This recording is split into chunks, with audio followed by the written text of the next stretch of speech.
Governance. Now, what does that word mean? Governance is how an empire or society is ran by a government, whether politically, militaristically, or otherwise. Now let's take a trip down to Mongolia in the post-classical period. Here you can see Genghis Khan, or Chinggis Khan as historians now know him. He is responsible for the largest empire in human history. Obviously, Genghis Khan was responsible for the entirety of the Mongol Empire, which, as we know, is one of the most militaristically advanced civilizations of all time. You had dudes on horseback that could also shoot bow and arrows, which was simply unheard of and unbeatable at the time. With that power, Genghis Khan was able to march across all of Asia into Eastern Europe and take over anything and everything he wanted to. Something Genghis Khan was well known for doing was inducting a lower class of civilians from the villages he took over and having them into his army, which led to an endless cycle of never losing troops and gaining more in return.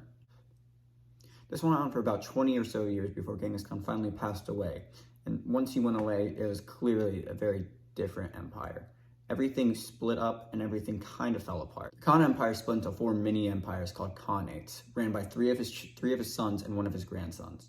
This split, like almost all splits in history, of course, led to the downfall of the Mongolian Empire, with the rule of the Mongol Empire shrinking from the largest in civilization to about nothing in a span of about 40 years. Now let's take a look at the Great Schism.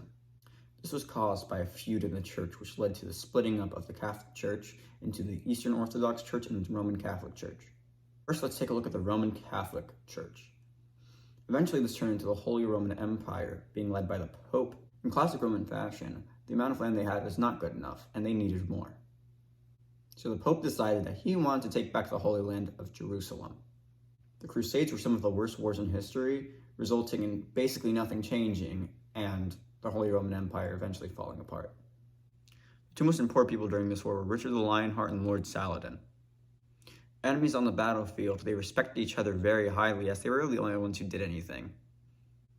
Through many battles and many deaths, eventually the Roman Empire did hold Jerusalem for about a year, and then Islam took it again.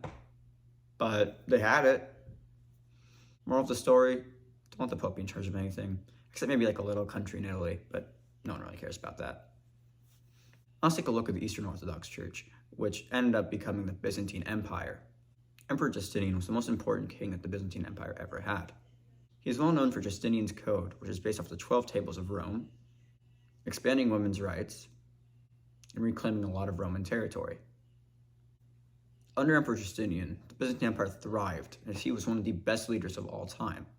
Now, despite the Byzantine Empire being called the Byzantine Empire, it was really a sub-empire of Rome.